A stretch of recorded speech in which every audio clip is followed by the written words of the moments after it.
Frank Luntz, pollster, discussing on CNN how Joe Biden's comments may actually be just that if there is a slim margin of folks who remain undecided. Let's play this. This is the president of the United States endorsing his vice president saying something. And I know that there's different interpretations about what he said. It's still inappropriate. This may be a turning point for those final 3%, and that's all it is, who still need to be persuaded. All right, two questions. What do they do with Joe? Because every time he's opening his mouth, it's like this or lock up Trump. I don't know if they can do anything. And second, do you think any of this is somewhat just intentional because he's just still upset about being replaced at the top of the ticket?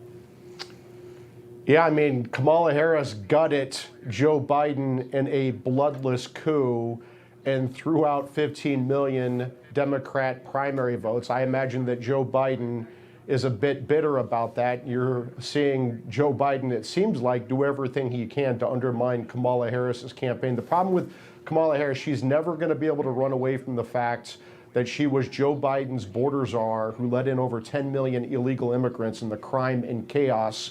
And she was the tie-breaking vote in the Senate on Bidenomics that caused our economy to tank. Record inflation, very high interest rates. Kamala can't run from that. No, and tomorrow the jobs numbers come out, so we'll see what those do tell.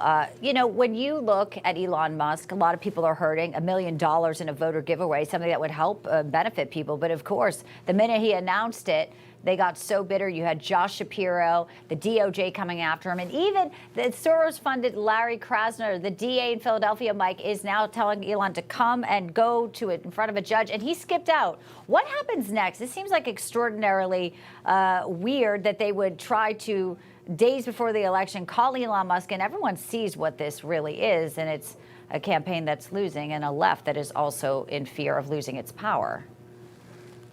Yeah, remember, Elon Musk is not paying people to register to vote. He's not paying them to vote. Nothing he's doing is illegal. He's giving them a chance to win $1 million if they sign his petition. This is protected by the First Amendment. And what this judge and this prosecutor are doing to Elon Musk seems like a criminal conspiracy against constitutional rights under 18 U.S.C. Section 241, and maybe the Trump 47 Justice Department should open a probe on this. And maybe they will.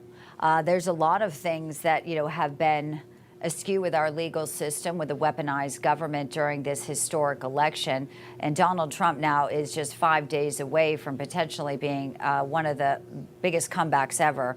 I mean, as somebody who's, clerked for Supreme Court Justice Neil Gorsuch and where you stand, have you ever seen anything like this with the type of lawfare that's been waged against one candidate in a race like this, where he has been able to fight back? Because sometimes it's not even about money. That you can have a lot of money, but it does come down to sort of something different, maybe character, maybe grit, Mike.